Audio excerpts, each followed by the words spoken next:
welcome to Friday 20th, September 2024. Feels like this year is just rolling, man. Yeah, I can't believe How you it's doing today, buddy? good. I can't believe it's almost end of September. Sam? We got one more week. Can you hear me? I can hear you now. Yes, sir. How you doing? Good. I can't believe, yeah, like to your point, it's September 20th. We're almost through the month. We're getting through the fall, close to the winter. You and I had a really busy week, really busy couple of weeks, but just got back from New York City. We moved a bunch of silver just last week. We've been hauling. We've been moving. The silver move. I can't believe how many comments I got from this video. Somebody called me the other night. Dude, who has that much silver? That's just stupid. Yeah. I mean, it was a cool experience, and obviously everyone loved the video though. And I was like, 23,000 ounces of silver, 24,000 ounces. I'm like, okay, what is that? And then I start moving it, and I'm like, holy cow. It was a beast. It's like 1,500 pounds. Yeah. You got your workout. Funny, just to tell everyone, I don't have mine. I need to find out from the silver guy if I can get my bloody money. Let's see. This is what he says. So yesterday, I said, hey, that's a week later, right? Hey, where are we at, man? I haven't heard a word from him, right? He says, hey, Gary, sorry, just saw this. I'll check with the guys in the morning. This is yesterday, 7:23 p.m. I'll shoot you a text and we can lock in prices. Today at 11:01. Hey, Gary, weight is all confirmed for Nate's message. Working on the testing. It should be done Wednesday or Thursday next week. So wire can be sent as soon as we're done. So just let me know when you want to lock in the spot price. So I get to wait 2 weeks for the cash. Bitcoin's moved from 55 to 63. I lose $8,000 of Bitcoin. And gold is silver's trading at 31 and change. So the point I'm trying to make to everyone is silver and gold may have served the last 1,000 years of the economy, but it is not going to survive the next 100 years. It moves too slow. As long as we're living in a world where speed is of great essence, heavy shit like gold and silver just not going to play the same role they played in the past. So I think this is when you use Bitcoin in this manner and you start to see the difference between Bitcoin and everything else, it becomes so real. 2 weeks. 2 weeks is a long time. So many people touching this. There was a security guard here. There was Nate was here packing. There was you packing the shit up. We had to have cameras here. I mean, just the amount of work and effort and energy. I could have literally, this is $700,000. Okay? I could have literally sold 10 Bitcoin. Boom. Right? Or bought 10 Bitcoin. It would have been just so much easier. So that was the purpose of this, that video. And you guys can make fun of me, but it really, to me, puts a real, what's the word I'm looking for? Clarity on just how heavy this stuff is, right? It's not set up for the 21st century. I think it's just that simple. Yeah, I got a quick question for you, but do a quick mic check, by the way, because I think it's switched from your real microphone to your iMac. That I can tell the difference. So just look at your settings. Yeah, just go to settings and go to audio. I don't know why it did that. It gave me some trouble setting it up earlier today. But guys, one real quick fact that I found really interesting about the silver is, one, I didn't know that they would even need a police person here. Like they needed, okay, yeah, you fixed your mic. But I didn't know that they needed like armed guard or security. Yeah. I was like, what? That was crazy to me to think like you had that much silver. Like, I don't know if that's a law or if they just do that because you needed help. But look, I could have, what if I ordered those guys to come here and then I call you on the sly and say, hey, they'll be leaving my house at 12:42, smash and grab them. hit him at the corner of the street, take Yeah. the 700, then I sue him. Then you and I go make 500 grand selling $700,000 worth of silver on the black market. Shit happens, right? It's a lot of money, dude. People do. What do you think? People are walking into Sears and stealing a $70 sweater. So, yeah, that's the third time I've had security here for this kind of thing. And then See, you don't need any of that. Don't need any of Okay. that Bitcoin, right? There's no limit. You can move 7,700,000, 70,000, 7,000, $70. And the cool thing is, watch when they give me the price, right? They're going to give me a retail price. They're going to give me a price below the wholesale market. Guarantee Why? you it'll be $1.50 below the wholesale market, because not all silver is the same, dude. Unlike Bitcoin, it's $7, $70, $700, $7,000, or $70,000. You can buy a fraction of a Bitcoin, or you can buy a whole Bitcoin at the exact same price. By that, I mean by the exact same price divided by the number of units you're buying. If you go into a grocery store and you look at, say you go into Costco and you look at how much rice in a pound, how much that costs per cup. And then if you go and look at how much it costs per cup, if you buy 100 pounds, the price goes down per cup. Right? Because you're buying a much larger volume of rice. You only need one bag for 100 pounds, and you need one bag for a 1 ounce bag. But the truth is, you're still going to need thousands of bags to make up that 100. So there's more cost to having smaller supplies of anything delivered. You agree? Yeah, but I'm a little lost. A truckload of potato chips is Yeah. going to be cheaper than a small bag of potato chips But I per thought bag. it's cheaper to the buyer. So in this instance, aren't you Cheaper? What's cheaper to the buyer? So if I'm buying rice and I buy bulk, it's cheaper for me to buy bulk per cup per pound. Of course, But that's for the it's buyer. cheaper But for- aren't you the seller? So It's isn't cheaper for the seller too, dude. The cost to bag up small units, his cost goes up.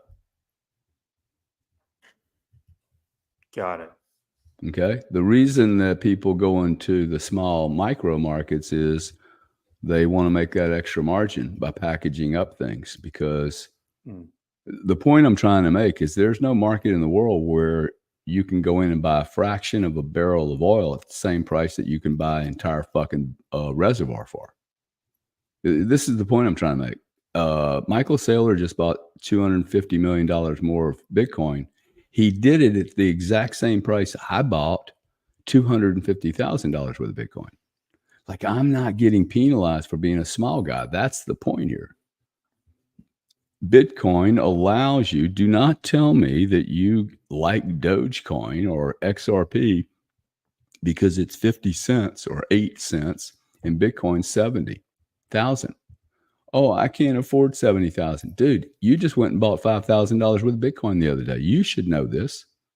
You paid less than I did. I'm trying to buy, I've never bought $5,000 of Bitcoin. I buy, wax of 50 G's a pop, but you were able to buy at the same price, dude. Is that cool or what? You've never been able to do that, dude. You've never been able to compete with me on, I think I'll take 10 of those and I get a better price. Right? Oh, guess what? I'm gonna move the money to you, Mr. Bitcoin, faster than Sam can. So I want a better price. I have no advantages over you. That is staggering. Okay, I mean, the advantage that Saylor has over you and I is Saylor is exploiting the old legacy system, and that's the gap he's exploiting that you and I cannot exploit. Why can't I borrow 42 basis point money? Right. So, but he's not exploiting the Bitcoin system. He's exploiting the old system that allows him to use leverage and get leverage in a way that you and I cannot do. And power to him. Okay. Like, I'm not saying he's doing anything wrong. Power to him. I wish I could do it. So I just think that's phenomenal that we're you have a product here that doesn't charge a premium for smaller or larger volumes. It's very, very unusual. And one last question before we get to the title of the show, but I think it ties in well because when people think of market downturns, I'm always hearing to buy commodities, right? Was the silver a good investment? Well, good. What is a good investment? I bought it in 2016. I think I paid around $11. I'm selling it for, I don't know this. So Mr. Taxman, this is not perfect data. I think I bought it for 11. I'll sell it for 32. So people look at that and go, oh, that's a triple. Well, triple over 10 years. I mean, Bitcoin, what would that have been in Bitcoin? See, that would have been $8,000 Bitcoin. That would have been 100 Bitcoin.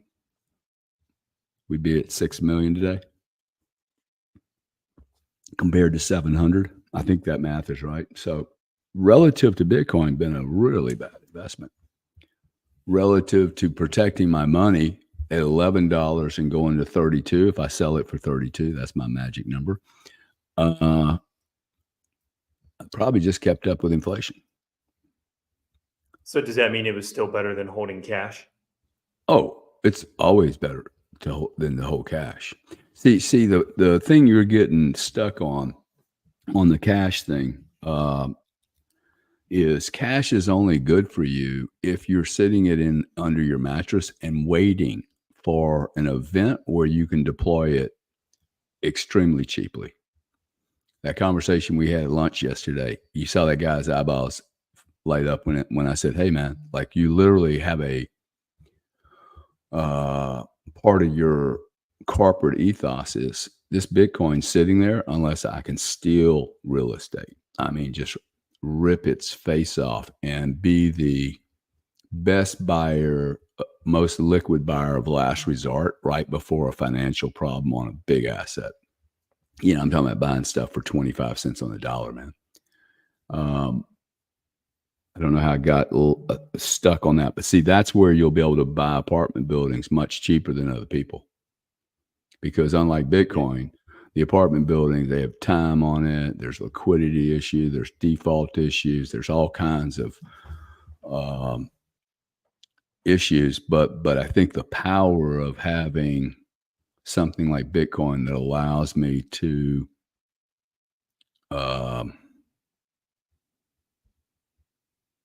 compete with the largest players in the world, that's a massive benefit. It's hard for me to do that in the equity markets. So I think, was it a good investment? It was not a great investment. But it wasn't there to make a monster amount of money. I was worried about the whole world falling apart. You also have to think about what was the premise. I mean, look, the truth is the best investments I've ever made are in private equity companies like Chargebacks 911 or Node 40 or Natural Gas Clearinghouse that becomes either public companies or you sell them. But those require massive amounts more effort and work than Bitcoin does. So that's why I look at Bitcoin and always the same question Bill and I were talking about yesterday is, hey, how liquid is this? Bitcoin's as liquid as it gets. There is no more liquidity. There is never going to be something more liquid than Bitcoin. And I can say that with great certainty, because I think we're going to find that once you've got perfect liquidity, you can't improve over it. Like there's nothing more. I can't improve over liquidity that's within minutes. Now I've seen comments here, not on this post, but I've seen comments, people talking about Bitcoin taking hours to settle. That has never, ever been my experience. But I've never used Bitcoin to buy potato chips. I use Bitcoin for large transactions. I don't really get the whole retail use of Bitcoin. I think people are grossly misunderstanding what Bitcoin is if they're using it to buy potato chips. Especially if you don't have a commitment from the retailer that he's going to keep the Bitcoin. So might make you feel better, but I think you're pissing in a big ocean, and you're wasting the best money on the planet. You want to go through some of these comments, or yeah? Well, we got 2 super chats from Junie. So Junie, thank you very much. One, she or he, I think it's a she, with a name like Junie. He was a she and she was a he, and she said, "Hey, babe, take a walk on the wild side." I was at the Donald Trump rally, and he might flip New York. Was the first comment. You think that's possible, by the way? To flip New York State, no, but I think. What kind of odds would you give me? What odds? I think there's a 20% chance that he does it. I would lower that. I think 10% chance. A 10% chance. So you give 10 to 1 odds? Sure, yeah. I'll take a 10 to 1 odd on a dollar bet. Your my dollar against your $10. I think he could flip New York. I think I'm not concerned about him flipping the state. What people don't, in my opinion, understand is in 2022, Republicans flipped 4 House seats in New York State in the area that he was in. So Trump is campaigning there not for presidency. He wants to keep the House Republican so that he can have a total sweeping mandate. And so, of course, he's going to go there and say, hey, we can flip New York. He just wants higher voter turnout to keep the House. That's my take. And then Junie asked also, can you talk about the new Forbes article about Bitcoin? But I don't know what Forbes article they're talking about unless you do. Yeah, guys, if you want us to look at stuff like that, what's really helpful is if you add the link. I think it's when I Google Forbes and Bitcoin, it says it's the BlackRock reveals it's quietly preparing for a 35 trillion Federal Reserve dollar crisis. Yeah, that's what I put up in the. Yeah, so let's just go look at this. See if I can share my thing. Yeah, this has gotten quite a bit of attention. If you remember the call before this, we were speaking to a gentleman down in Miami area, and he said, hey, did you see this report? But this is everything we have all been saying, guys, is happening now. Okay, I mean, it's literally happening. I'm stunned more people aren't like so excited about this. BlackRock reveals it's quietly preparing for a $35 trillion Federal Reserve problem. This will spark Bitcoin price. This is the 35 trillion just happens to line up with the debt. It says Bitcoin has climbed to over 62,000 with traders now turning to China's shock and awe earthquake. I've been saying for a long time, there is no demand in China. They're completely done. After the Fed surprised traders with 50 basis point cut, which most people were expecting a quarter, kicking off what expected to be a fresh liquidity cycle that put Bitcoin and crypto market on the cusp of a major move. The world's largest asset manager, BlackRock, has warned of growing concerns about the spiraling $35 trillion U.S. debt. Let's be clear, okay, guys? This debt will never, ever get paid off. It is impossible to pay off $35 trillion, and the number's much higher than $35 trillion. This is just the U.S. So what? You think Europe doesn't have the same similar size debt? That's $70 trillion. Then China will have a similar debt. There's $105 trillion. There is no amount of fixing this problem. You might extend it.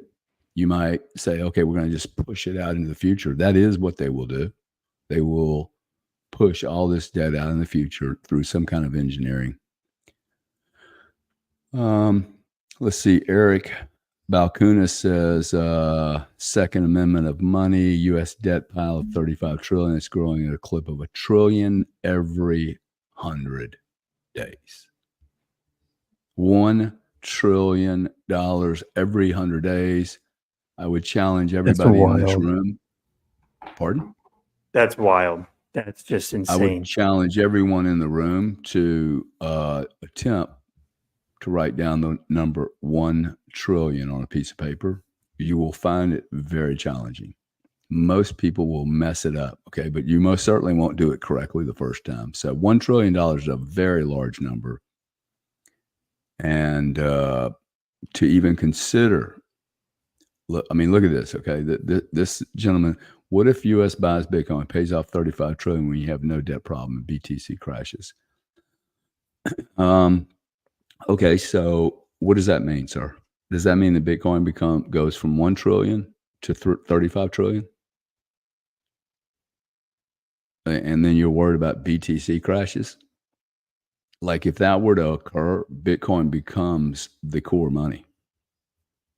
Okay, there's no crashing. Like Bitcoin would become the core money.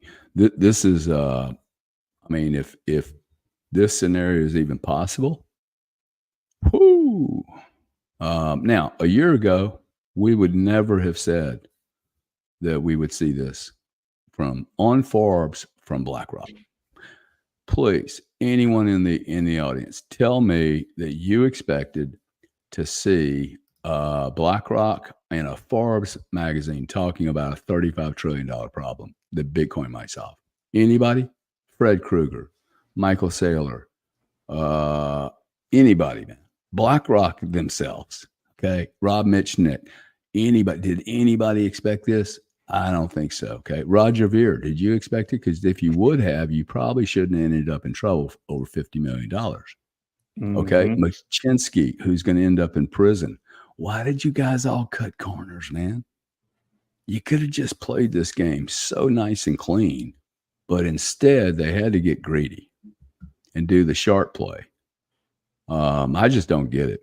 I think there's going to be so many unhappy, disappointed, sad people over the next 10 years that look back and realize, wow, they were OGs in crypto and they fucked it up. I think a lot of people, it's a story nobody talks about, but I think there's a lot of people that are fucking this up, man, or have already fucked it up. Well, it reminds me of your point about people with a low cost basis. I think if you're early, some of these people completely lose the mission. Because to your point, yeah, I used to think like, oh, cool, you bought in at $3K or whatever, or $3K is your cost basis, and now it's like, oh, you stopped believing in the mission, like you gave up. Like, oh yeah, that's true. Yeah. Look at see this I find to be the higher calling, hardest thing to do. Nothing. I think people are having a hard time doing nothing, man. I know it drives me crazy, but it's the most productive thing for me. Let's see. Our friend, John LaFon, what are your thoughts on heavy short interest on mining stocks, 28% alone? Yeah. Well, these companies are pretty thin, man. So I suspect there's going to be a lot of short interest. And that could in fact drive the equity up. I think that's what some people are expecting, is that you're going to squeeze these shorts when this thing moves. You know, you get another $10,000 move from Bitcoin, which is only at this point, what, an 8%, 12% move.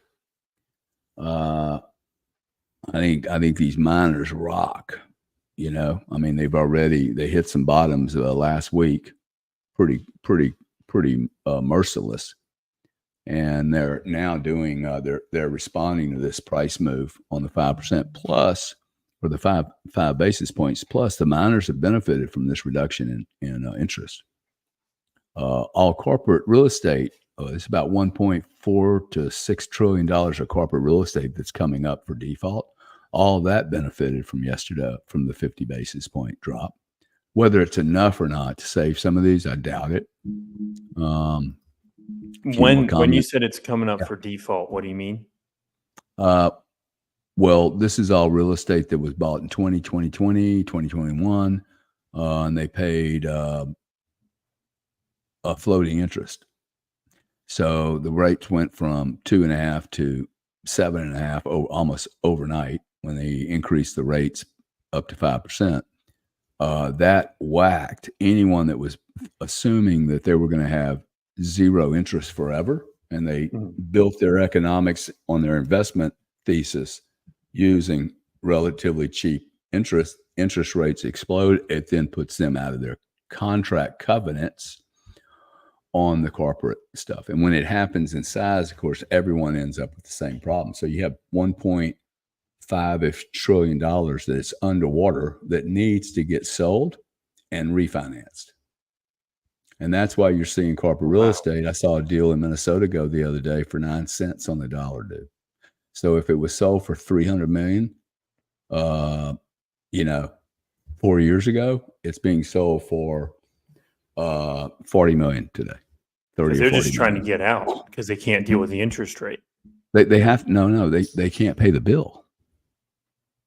They're underwater on the contract. They're not getting out. They're liquidating. Like you're literally having a bank take a big old loss against an LLC. And so that bank then needs, his book is tainted. His corporate book, he's got a book of loans this big, and a chunk of it just got eviscerated. That fund now is toxic. He's got to get rid of that account. Dude. See, people don't think about this. No, now you have a toxic. This is why there are certain times when guys like me buying companies, there is no competition, or buying assets, because the big funds are so busy fixing the problems. Like all these people, you guys think all these people at BlackRock are geniuses and they never make mistakes. They make mistakes like everyone else. And in fact, when you have an event like this, the mistakes are made in groups.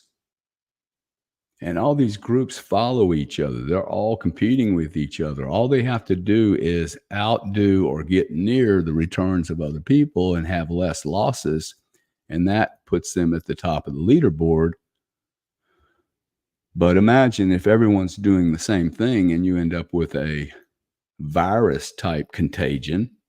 Everyone has the same problem. So everyone goes into, oh shit, let me fix my books. He who fixes his books first is going to be able to take advantage of the future market. But you can't go and boards aren't going to give you $1 billion to spend if the $1 billion you spent before is all problematic, or even if part of it's problematic, right? So they go into protecting their funds instead of growing the funds. And then a guy like me that doesn't have any problems sitting on the sidelines waiting, I get to go pick up stuff because I'm being patient. See, they have to do mass volume. A guy like me, I can just pick up 1 or 2 pieces. Like there's only me to feed. I don't have to feed 8,000 people. So I can be more patient. I'm not public, so I don't have to announce to everybody what deal I'm doing. My stock is not public, so my stock doesn't go up on every little announcement. I always get nervous when I see people announcing deals and partnerships around conventions in Nashville and this trade show and that trade show. I'm like, if you have a good business, man, you're not building your business on PR. You're building on new customers with new funding. They're paying you bills and you're growing and you got a margin and you can continue to grow your business without constantly taking on debt. And I think that's the value of Bitcoin. If Bitcoin can grow, then people can have an asset on their balance sheet that allows them to grow internally without having to diversify their focus on another business. I mean, for me to be able to run one business and then also have an investment in Bitcoin and not feel like I'm going to get completely rogered when they change the rules, it allows me not to have money sitting dead in a bank account doing nothing. Right? To your question, hey, was it better than cash? At your age, you need to just be deploying the cash because you should be looking out 30 years. Are you buying the absolute bottom? Dude, you're never going to buy the absolute bottom unless you get totally lucky. Nobody gets the bottom because they're brilliant. They get the bottom because they happen to have a shitload of capital liquidity at the bottom. And because maybe they didn't do anything. Maybe they just waited. If you're like Warren Buffett and you have the discipline to wait and you're sitting on stacks and stacks and stacks of cash, that's a strategy, okay? He's a value hunter. Most people can't do that. So is that Is that the strategy in economic downturn, is honestly just hunt for where the value is? Or is that kind of too bland because obviously you always want to do that? Yeah, I think that's the answer. You always want to do that. Why would you change that? There's no fundamental flaw with, hey, I'm buying value. Now, I think you got to figure out what that really means because, Yeah. is Palantir valued correctly or not? I don't know. Was Bitcoin valued correctly at $300? I don't know many people that bought 300. I don't know many people that bought $10 million worth of $300 Bitcoin. Because if you would have, you'd probably own most of the market. See, that was stupid by me. If I would have really spent some time thinking about this, I could own 5 or 10% of Bitcoin. I mean, can you imagine that? 5 or 10% of Bitcoin for not a lot of money. Yeah. Whoa. I mean, a million Bitcoin, you could have bought a million Bitcoin at one point, which would have been 5% of the supply for $300 each. That's you would be fantastically wealthy today. What that money's now doing, we keep seeing these. We keep seeing an increase in value. I think we're going to see a lot of sellers at $100,000, 90 to 100 grand, and then the question will be, what do these people do with their money? Are they going to sideline it and wait for the next run, or are they going to sideline it and wait for another asset class? My sense is they will get rid of a good third of their position and move into other assets. And Is then that I think, smart? well, if you have 10,000 Bitcoin, it's probably not going to be dumb. See, what does that mean? See, all of a sudden that question changes depending on what their position is. You see, I don't think there's any real answers like these are wrong questions. Was that smart? Might have been smart for him. He might have found out he has cancer, man. Like people should quit. Somebody said to me last night, they said, well, fucking dude, what were you doing with all that silver? Yeah, I mean, you're an idiot.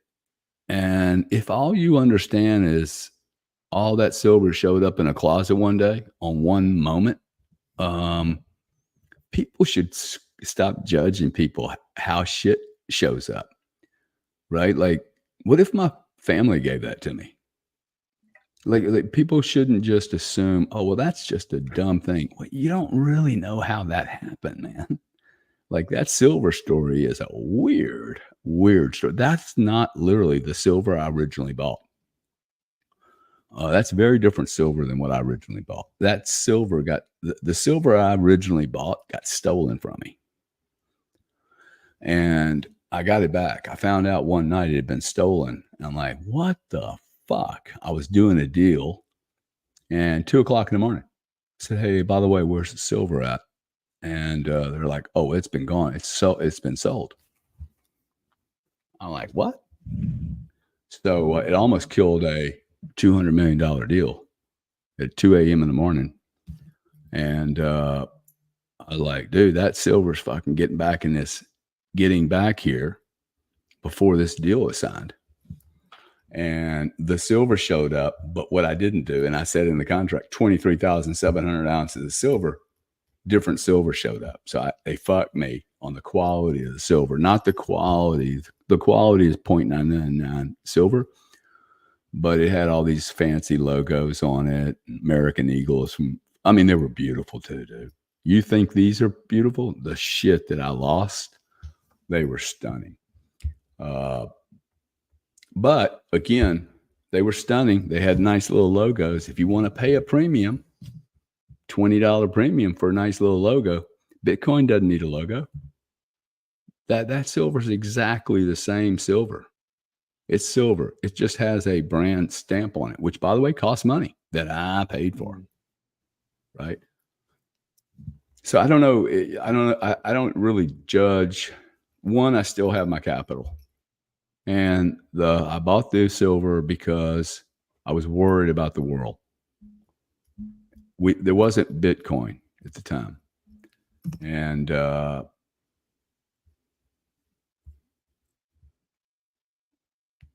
but it wasn't a great investment. I don't think the metals have been. I don't think any commodity other than Bitcoin is going to be a great investment because you can produce more as the price goes up.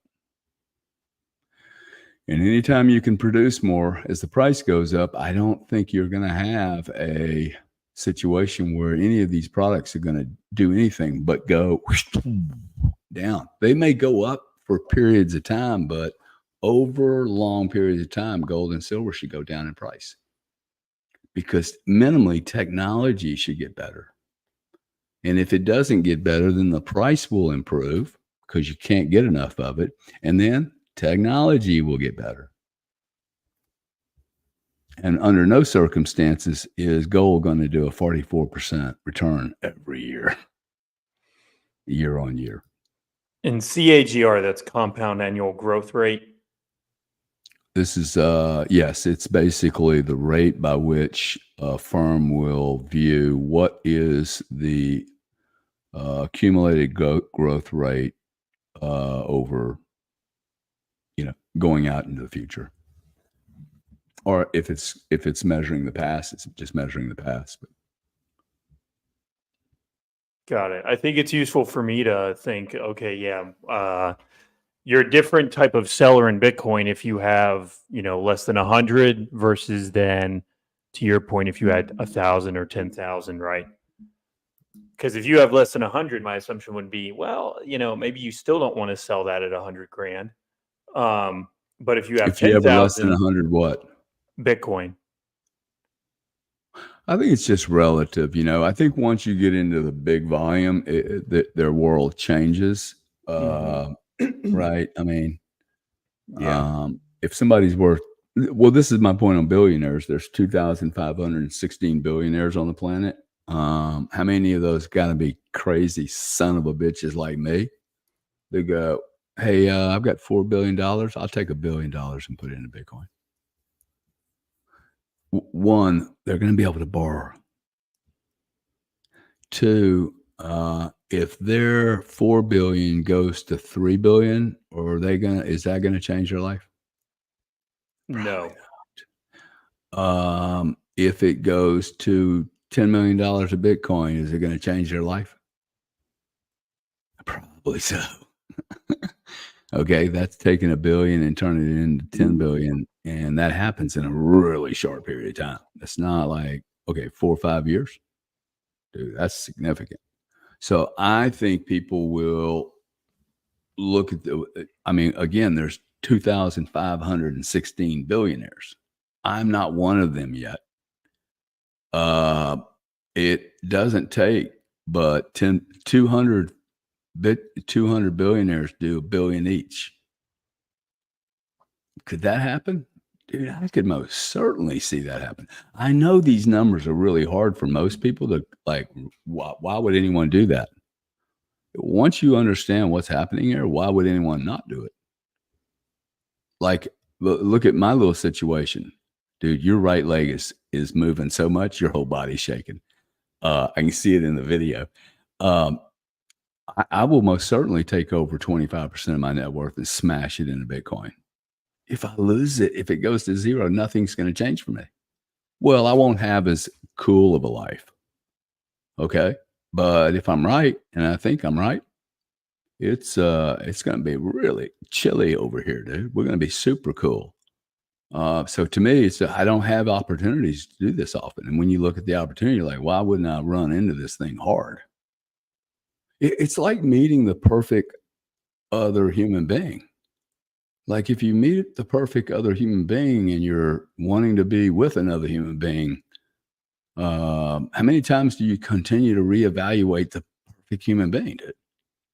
Like this is perfect money. It's perfect savings investment strategy. So I don't know what people don't get about it. That's the conversation we should be having is, am I absolutely mad?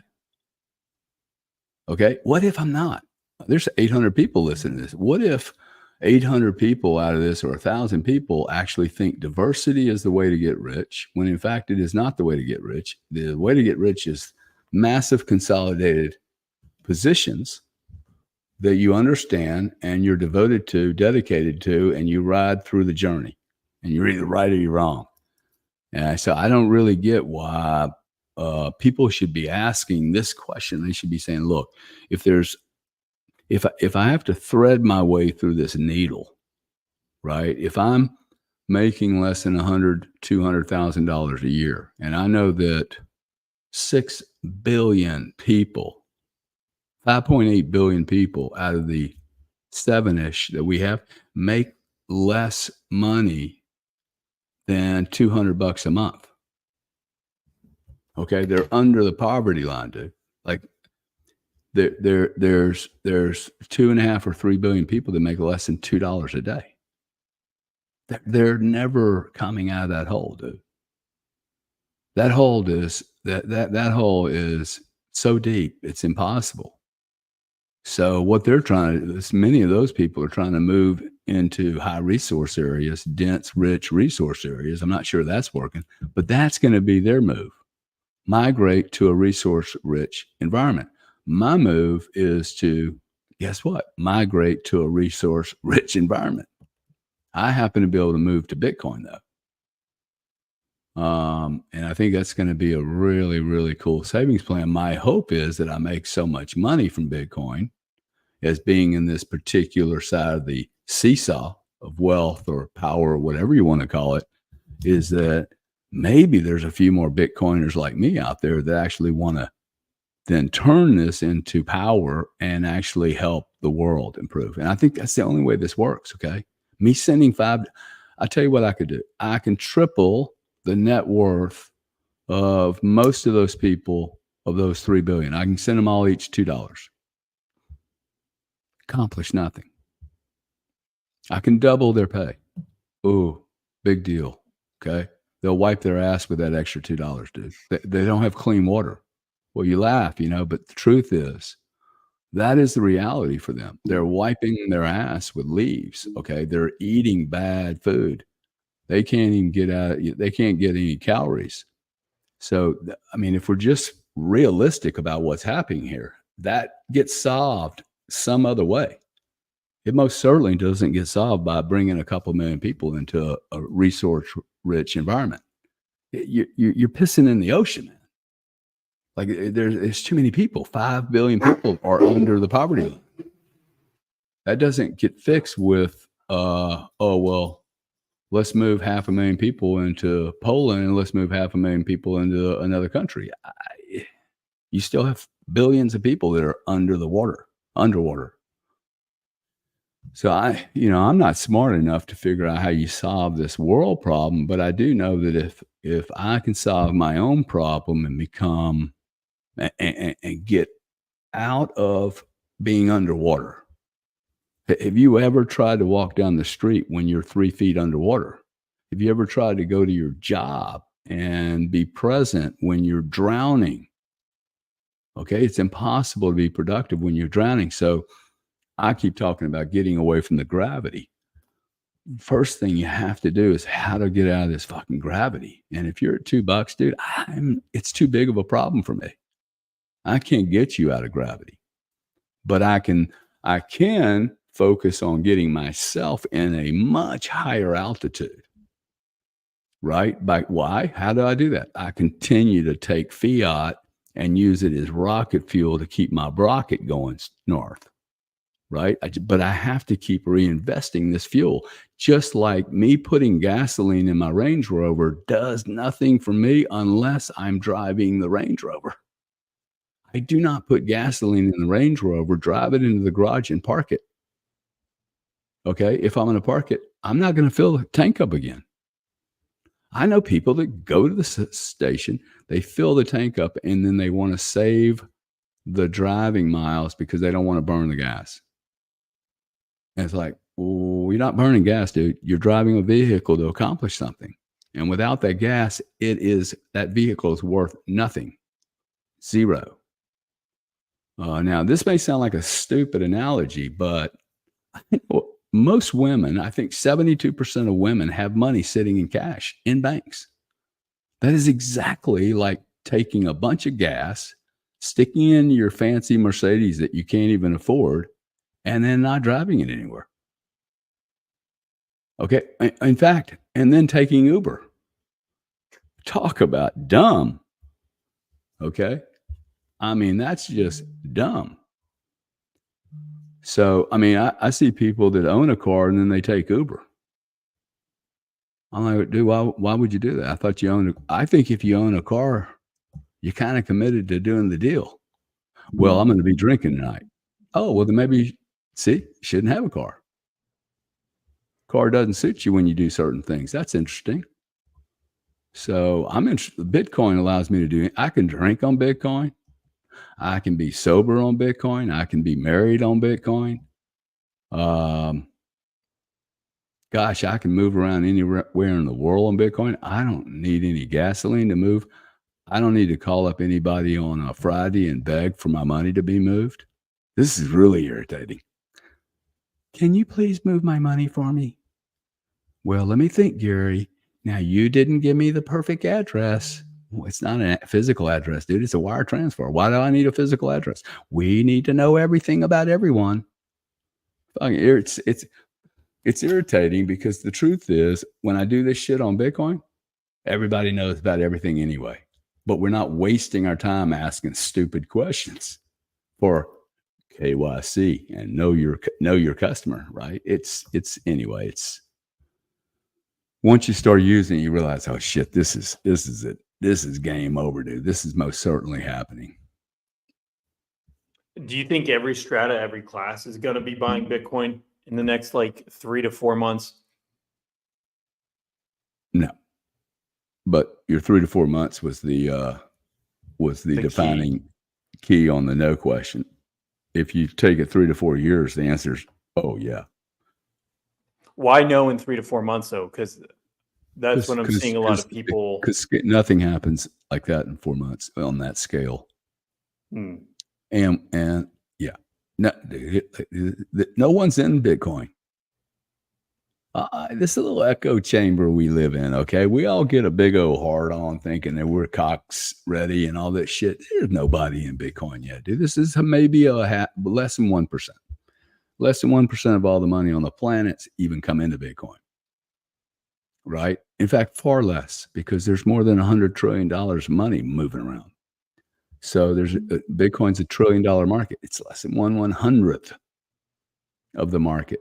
Okay, far less. It's probably a 10th of the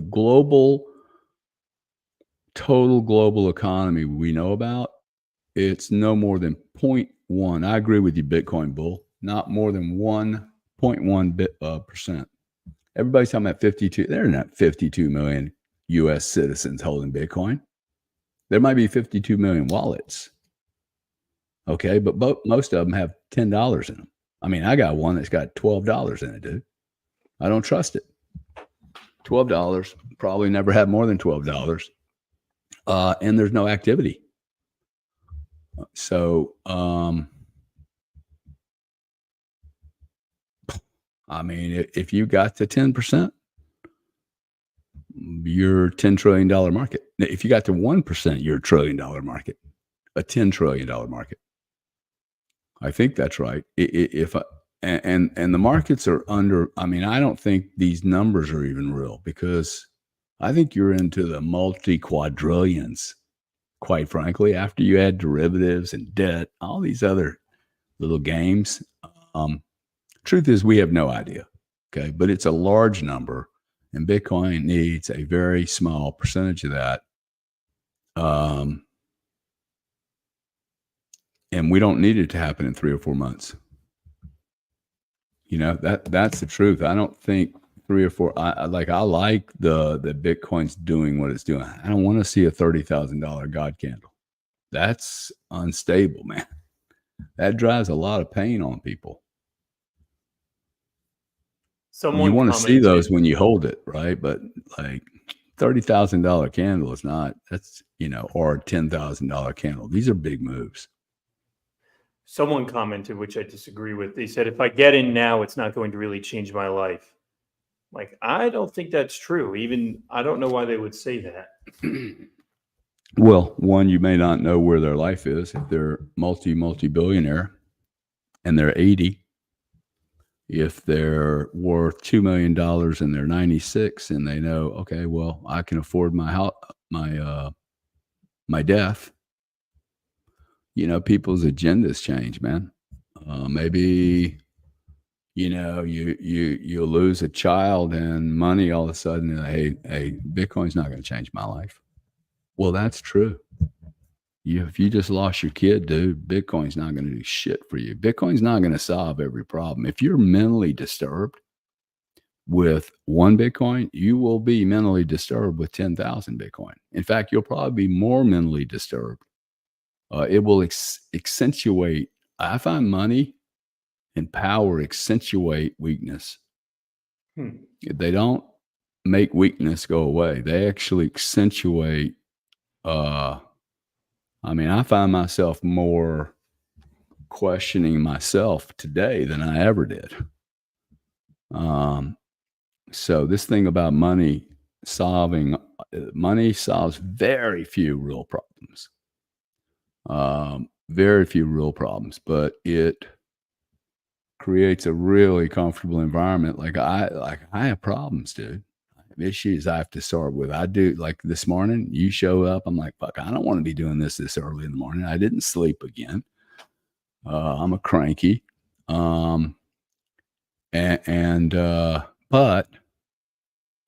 I mean, my workload hasn't changed. My life hasn't really changed because Bitcoin doubled or tripled. But I do have a life that allows me to live in air conditioning, and I have a nice car, and I travel more easily than most people, and I still complain. So, you know, I don't think you can, but now if whose comment is that? Because if they're 35, I'll have an argument with them all day long if they're not dying. That at 30, 35 years old, this is most definitely a life-changing opportunity. Well, in fact, I would commented, say, go ahead. Yeah. Well, they commented, I need at least a 40 times return to move my finances to another level. Same person. 40x. Don't know why you'd need a 40x, but yeah, to change a lifestyle. That's interesting. 40 like a 20x wouldn't change your life. That is an interesting. Whose comment is it? But just invite him up, and happy to. We'll do a space sometime and come up and let me walk you through it, because I don't know why you would need 40x.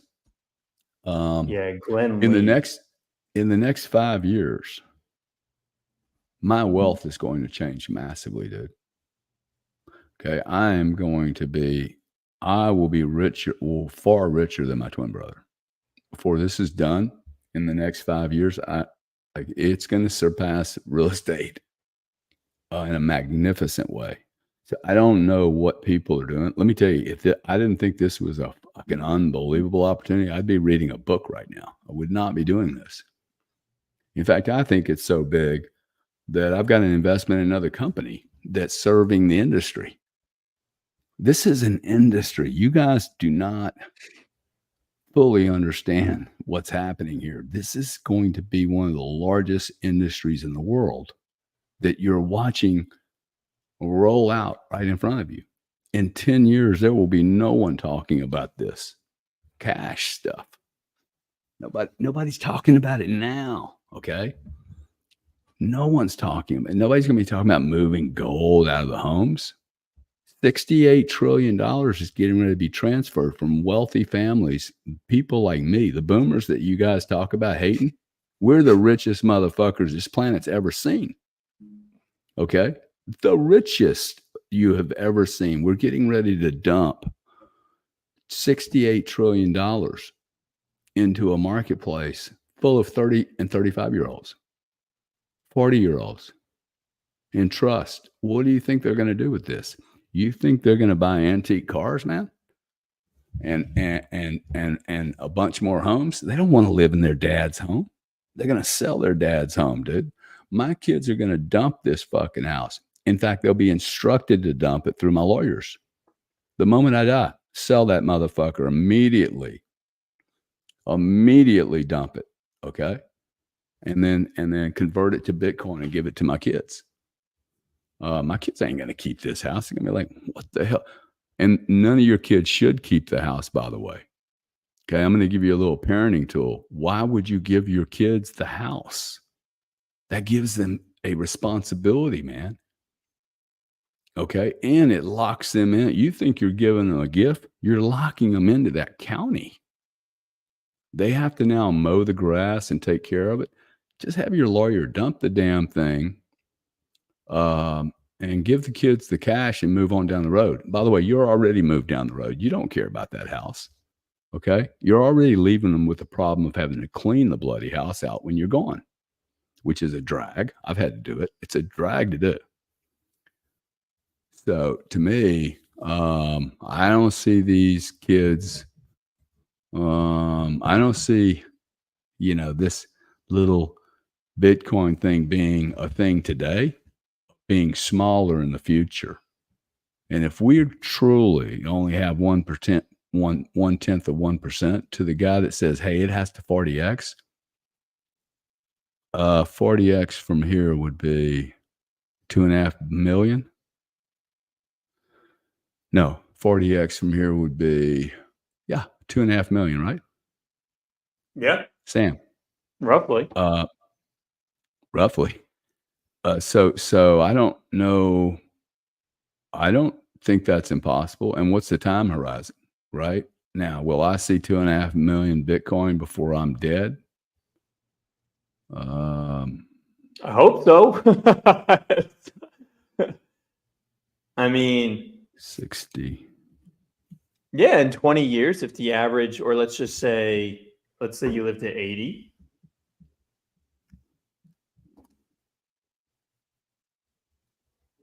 Because the 40x is just 2.4 million roughly. Yeah, I don't know why that gentleman or lady thinks that can't happen. I think that can most certainly happen. That you could get a 40x from this. And I would challenge that you need a 40x.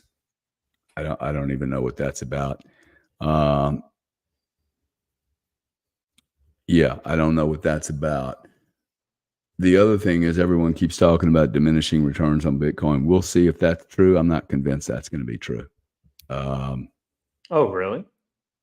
Yeah. Why would it be diminishing returns? Just because the number's getting bigger? The number is getting bigger, but you only have 1/10 of 1% of demand. So who cares? The number's already getting bigger and you have no demand yet. Not really, man. Okay. A lot more people own silver than they own gold. A lot more people own silver than they own Bitcoin and gold, right? They own more gold than they do silver. So this is simply about either a reallocation or a new allocation. Okay. Doesn't have to be, I'm going to move from equities or gold to Bitcoin. It could be, I have my distributions from real estate. I have been reinvesting those in real estate. Now I'm going to invest them in Bitcoin. Okay. So, and people are doing the math now, but $2.5 million, I thought as a general rule, I most certainly see $1 million in Bitcoin. I thought as a general rule, I can most certainly see. The more you run along an adoption curve, the less money you make. Like you have less of a gain of investment, the more something becomes adopted. Really? Well, it didn't happen for NVIDIA. Well, if you got in earlier, isn't it just like saying getting in earlier, you would have made more money than getting in later? Yeah. I mean, I could have gone into NVIDIA for 30 cents 25 years ago. Yeah, but now that it's more adoption, you'd make less money now, would you not? Less of a return? Well, of course I'm going to make less of a return, man. But I'm not buying it 25 years ago. bought it 25 years ago at 30 cents. Okay. So like I could have bought, 2 years ago, I could have bought it at $70. Is the return better 2 years ago at $70 and riding it to 1,000, or is it better to go in at 30 cents 25 years ago? It's called time value of money, man. I mean, that was a lottery ticket. So most people don't do it this way. They don't go, oh yeah, I went into NVIDIA 25 years ago and here's my return. Okay, well, let me know how it was, but I would have rather been in NVIDIA 2 years ago at 70 because of the time. Okay, I made 13x on my money in 2 years. So I don't really get why people think this can't. 40% growth rate, as Aiden said, if this is correct, is $1.5 million in 30 years. And that is true. Again, though, consistently, I've been saying the diminishing rate return theory does not have to happen. People think it's going to happen. That's a thesis, but it does not have to happen. I could see, in fact, the same people say that Bitcoin dominance is going down. I think Bitcoin dominance is going to explode. So I'm being pretty consistent with my views on, oh, wow, I think dominance on Bitcoin is going to grow. We could see a super cycle where you have an explosive 3 or 4 years of returns, and then a normalization back into the 40s to get an average in the 40s. So you could end up at, what if you ended up in the next 5 years doing, oh, wow, it did 100% 3 years in a row. And then it does a 20% return for 2 or 3 years. And that levels out to in the 40s. So if your timing's correct here, if I'm right, I think we have a monster surge in the next 2 to 5 years when all this new demand is showing up. The demand that crypto bros have never seen before. Never. Okay, this is money. I'm just going to be hyperbolic because it's the only thing you can be on this. Crypto bros have never seen this kind of money. This is the biggest, richest, deepest, broadest pool of money the planet has ever seen, dude. And we just tapped into it. We have been invited to the country club. Bitcoin has been invited and accepted in the country clubs of all the private clubs in the world. It's inevitable that every rich person will own a piece of this shit. I mean, I just can't believe that people can't get this. They are maxed out, invested in every other asset class you can imagine. Pick an asset class, dude. They're long. So weapons, uranium, equities, bonds, energy, REITs, corporate real estate, commercial real estate, private real estate, agricultural land, food land, highways, infrastructure. What else can you buy, man? Like what else is there, right? I don't need any more planes. In fact, I need less of this stuff. I think you're going to see people as they get older, they start, I don't need that ranch property anymore, man.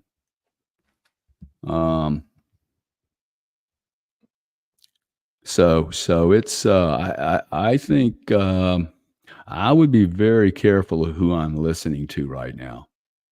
And if I'm listening to the old guys, I might want to balance that out with some of the new guys, and don't always have a immediate assumption that because BlackRock's pitching it, that they're doing something nefarious or that they're spinning the story. Perhaps BlackRock actually bought the story that you guys pitched, and now they're just amplifying the story that you were incapable of doing. Maybe they're not the evil.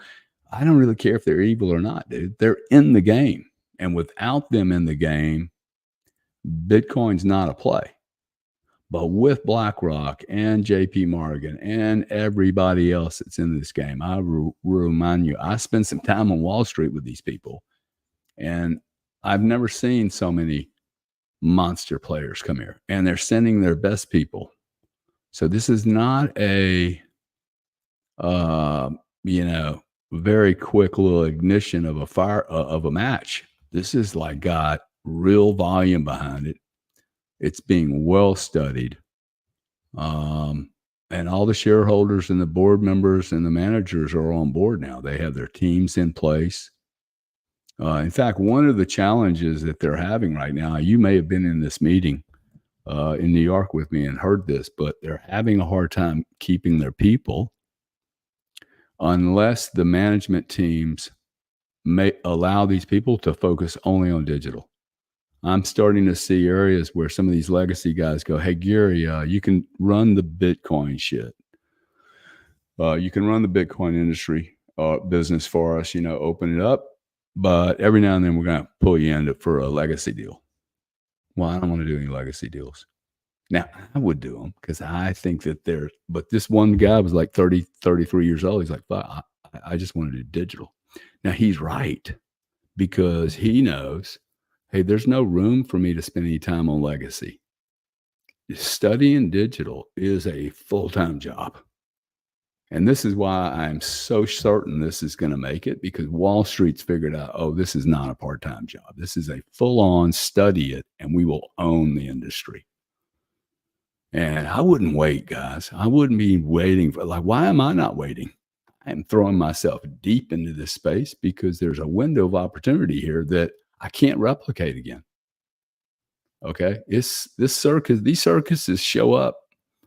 And then when they're coming through your town, not to notice it and go, I'm jumping on that bandwagon, going for a ride. This is what I do really well. Oh, wow, look, the band's coming in town. Let me jump on, dude. This band is going to every city, every county, every little tiny town, and every little big town that's ever existed. And you got presidents and senators and congressmen. They can't escape this shit now, dude. It's so big. So again, hate to be a broken microphone here, but $60,000 cheap for this product. It's go research what it costs to build. In fact, Sam, could you do this? Go do a little research next week or this weekend on what is an average franchise cost. Popeyes, Burger King, Taco Bell, Chick-fil-A, Country Garden, whatever you want to do. Okay. Worst businesses in the world. Well, no, there's two other businesses worse than that: hotels and managing airplanes. I would hate to be in those businesses. I think I told you this before. There was a TikTok I watched maybe like 4 months ago of a guy saying, hey, I own a Dairy Queen. Here's what I made. And at first you're like, oh, this is going to be good. He's like, I made $5 million, blah, blah, blah, blah. He goes through all the money. Then he goes through expenses. One Dairy Queen, $60,000 a year. That's what he's making. That's what he's taking home. $5,000 I was like, what? Dude, what? You make more than most business owners do. I thought it was going to be way more. I thought it was going to say $1 million or something like pretty cool. I was like, whoa, $60,000 to own a Dairy Queen franchise. And the numbers are impressive because of how much revenue they bring in, I guess. But I was like, wow, look at all these big numbers that he's putting on the screen. I thought the take home was going to be a lot. And then it just all went away. It all went away. Yeah, but even if he was making, let's say he was making $500 a year. Would that be enough to run a Popeyes fried chicken? $50,000 a month. Better than 60. Yeah, but start comparing it. It's all. Look, I know a guy in London that makes $3 million a year, sterling, $4.5 million a year. A CFO of one of my companies called me up one day and he said, hey, man, that guy makes me like 5 times more than I do. And his name was Siraj. And I said, Siraj, you can go work for the guy right now, dude. Let's call him up and get you a job there. Because this cat works 20-hour days, dude. Every day, 7 days a week. If that's what you want to do, man, I can get you $3 million. I can get you $3 million. This guy probably made more than 60 grand. He probably had tons of expenses he threw. You know, he probably doesn't pay for his car, probably doesn't pay for a lot of things. Even if it's 3, 4, 500, I'm like, because the moment he wants to sell that franchise, how long does it take him to get out of it? At 2 o'clock in I the would guess morning, it's illiquid. at 2, oh, dude, it is so liquid. It's stupid. At 2 o'clock in the morning, when the windows are broken by some gangster, who's gets to make that trip to the what? You just going to call the police? No, you're going to have to drive there and deal with it. Oh, Sam, you do it. I own it. You do it. Well, guess what? My 60 grand a year just went to 40 grand a year because I got to pay you to go make the police phone call. Like, you compare this to Bitcoin. I have many, many subways to sell you if you want to be in the franchise business. I could literally sell you 20 fucking subways right now. I have a partner in an old plane of mine. He owned 42 subways. 10 years ago when I met him, I said, those are going to bury you, dude. They're going to bury you. He now is giving them away. He's got rid of like 30 of them, and he cannot sell them fast enough. Okay. Like it's horrible.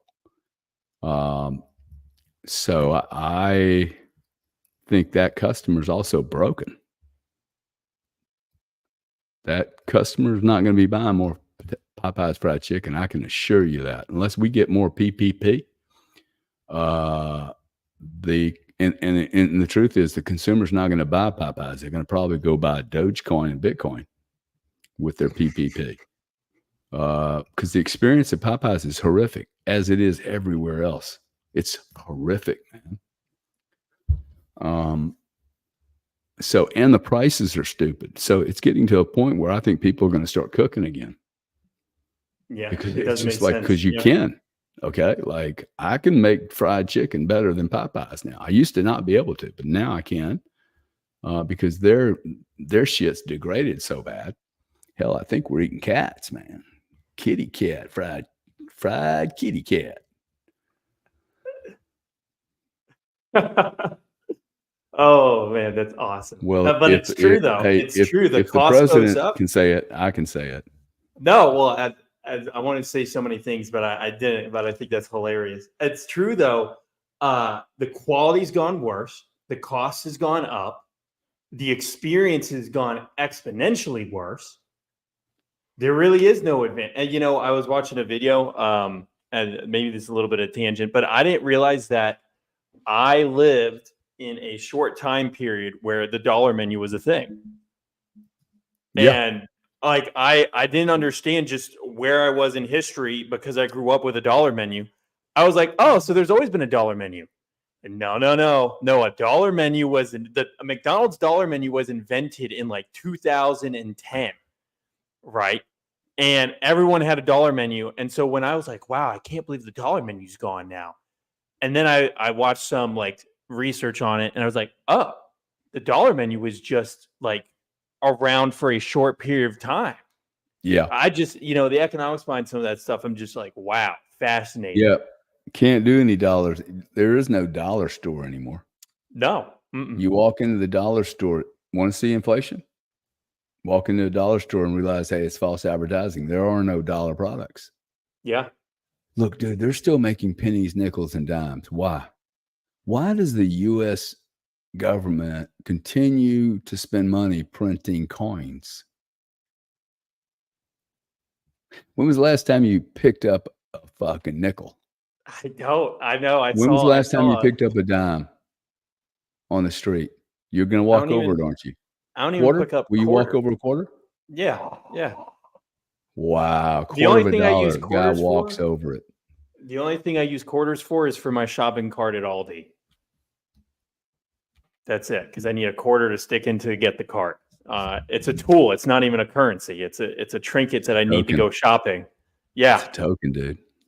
Yeah. See, when people start to understand, oh, wow, that's a token, and the U.S. government spent probably 10 cents to create it. What a fucking idiot. They could have turned that into something else and digitized it. Like, I could fix this country so fast, man. If I don't think you can fix it because there's so many bureaucrats, but there's so much stupidity that we do. I mean, I think you could most certainly get a big old 20% push out of the United States in a year if people would just get the hell out of the way. Yeah. I mean, no doubt, man.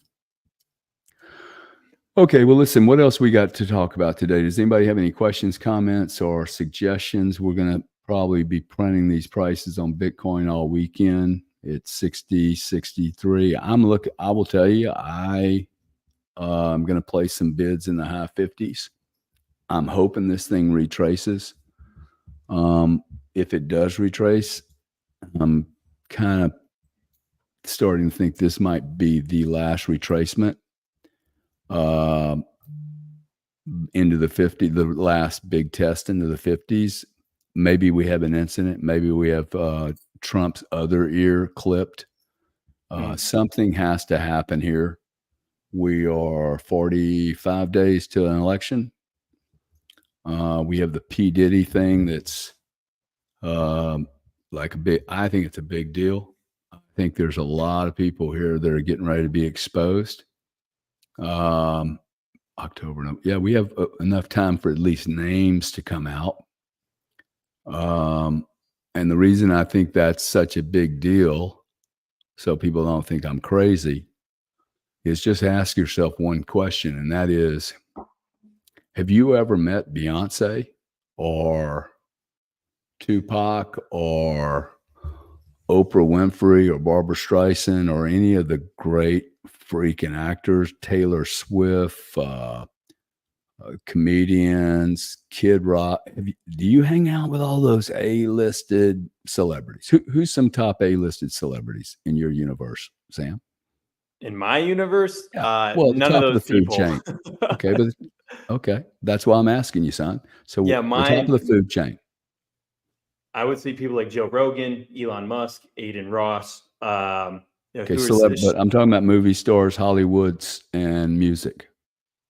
This is a new field of people. Music, any rapper. Okay, like Young I don't Gravy. Get. This is the point have you ever been invited to a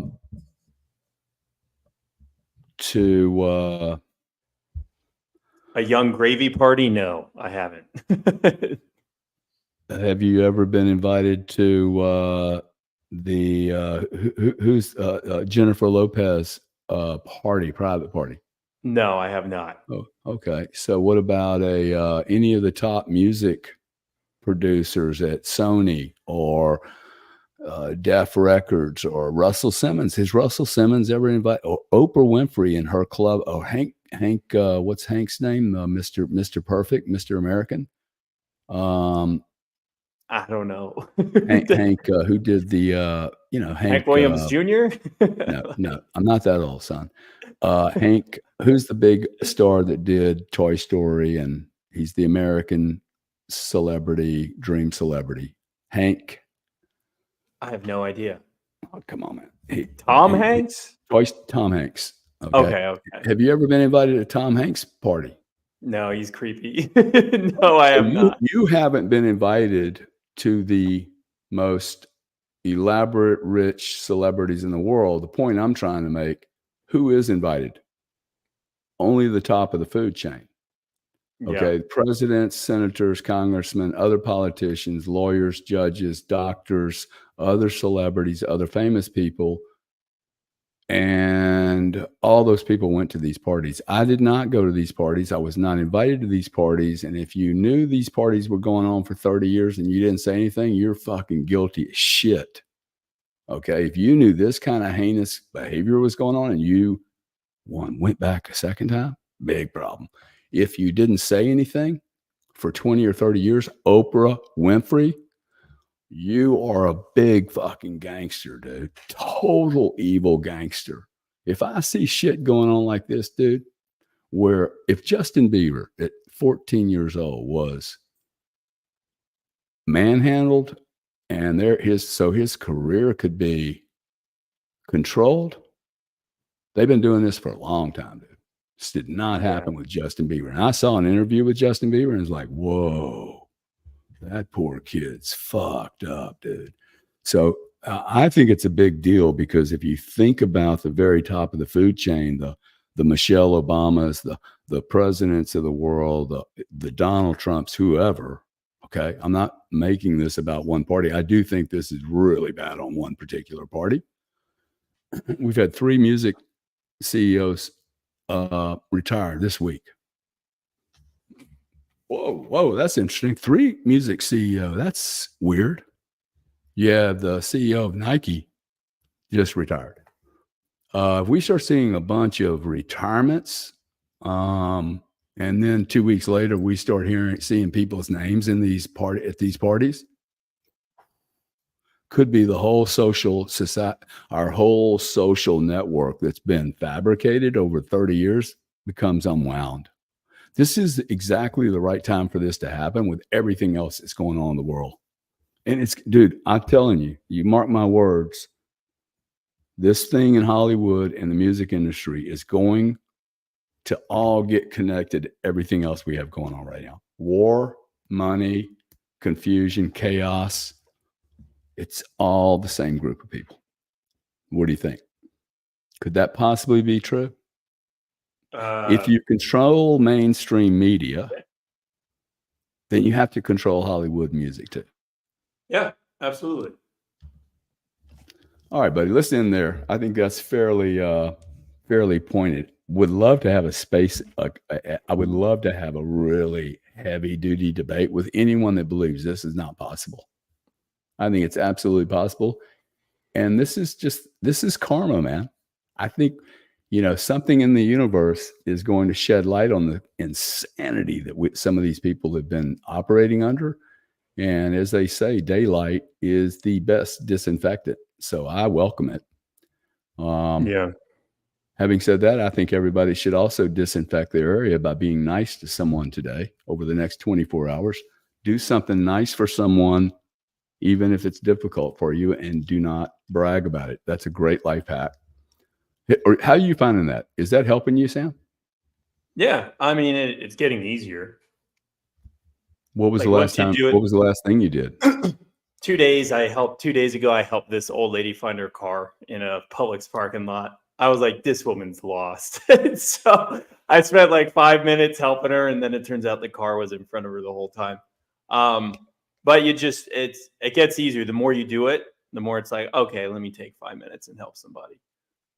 Totally, dude. You'd want somebody doing that for your parents. So 100%.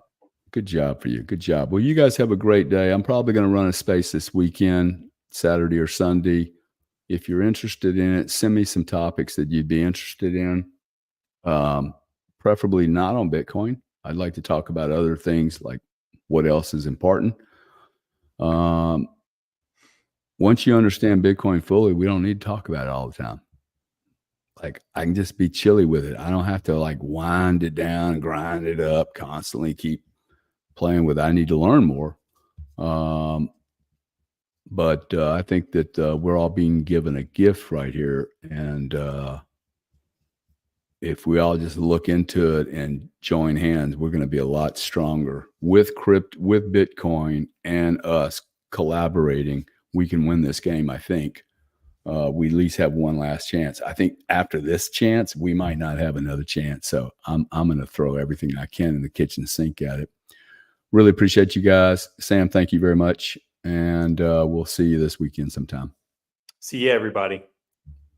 Peace.